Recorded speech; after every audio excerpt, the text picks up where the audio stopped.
तीनों ही बधुओं को बहुत बहुत धन्यवाद, बहुत बहुत आभार। हमारे गांव की शान आपने रखी है। मैं किन शब्दों में आपकी बड़ाई करूं। आपने एक नया इतिहास रचा है। ये इतिहास बरकरार रहे, ये हमारी इच्छा है। पिछले साल गोल्डन परिवार की एक बच्ची कलेक्टर बनी थी। कल उनसे बात हुई कि आप पधारो, तो उन्होंने कहा अंकल जी मेरा पोस्टिंग अमृतसर हो गया है और यहाँ के हालात बहुत खराब हैं, मैं मुख्यालय नहीं छोड़ सकती। आप मेरी ओर से उन बच्चों को धन्यवाद दें जो विद्यालय में पढ़ रहे हैं और जो नए IAS बने हैं उनको भी मेरी ओर से हार्दिक धन्यवाद दें कि हम सब मिलकर समाज के लिए कुछ करें और एक नई मिसाल कायम करें, समाज में नया इतिहास रचें। जिस किसी भी जिले में काम करें उसमें हमारी एक अलग पहचान होनी चाहिए। कलेक्टर भंडारी बने, कलेक्टर परमेश्वर जी बने जो सीकर जिले में एक इतिहास रचा करके गए हैं, ऐसे ही कलेक्टर आप बने, ऐसे ही आपकी कर्मस्थली रहे।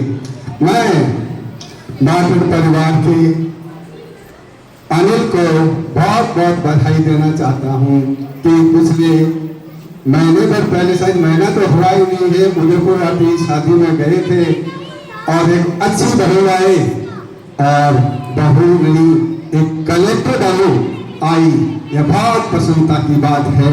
ये बच्ची होनहार है और निश्चय ही हमारा, हम सबका, गांव का, समाज का नाम रोशन करेगी।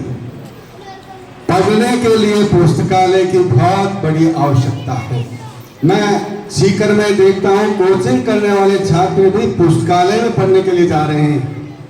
उनसे पूछा भाई आप घर पे पढ़ लो, नहीं पुस्तकालय का माहौल बहुत अच्छा होता है, वहाँ पढ़ने में आनंद आता है और सारे भौतिक संसाधन मिल जाते हैं। तो गांव के कुछ लोग, कुछ साथी सीकर आए थे, MP साहब से अनुरोध किया कि भव्य पुस्तकालय बनाना चाहते हैं। लगभग 18 लाख रुपए की मांग की और सिद्धांत उन्होंने स्वीकार भी कर ली। कहा 15 लाख तो आसानी से दे देंगे, तो कहा कोई बात नहीं 3 लाख मैं दे दूंगा।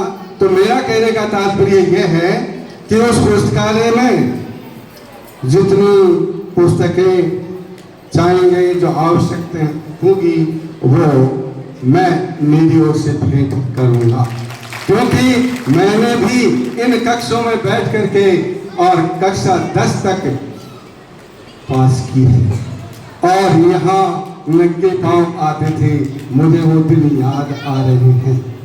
और यहाँ से पढ़ करके मैंने इस देश के 3 सर्वोच्च पुरस्कार प्राप्त किए हैं, मैंने अवार्ड लिए हैं और गांव की पहचान बनाई है और मैं देश का 3 नंबर का अवार्ड प्राप्त करता नागरिक रहा हूं। इसलिए मुझे इस विद्यालय की बहुत याद आती है।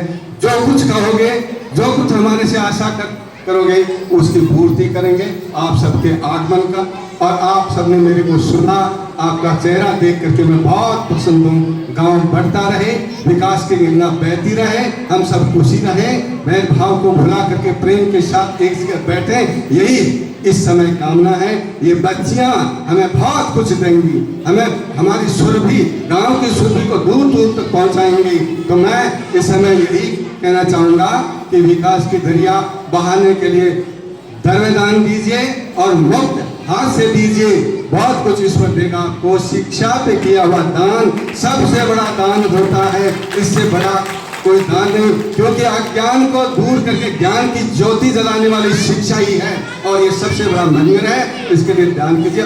पुनः एक बार आप सबको धन्यवाद, आपने गरिमा में उपस्थिति हमारे लिए बहुत अच्छी है।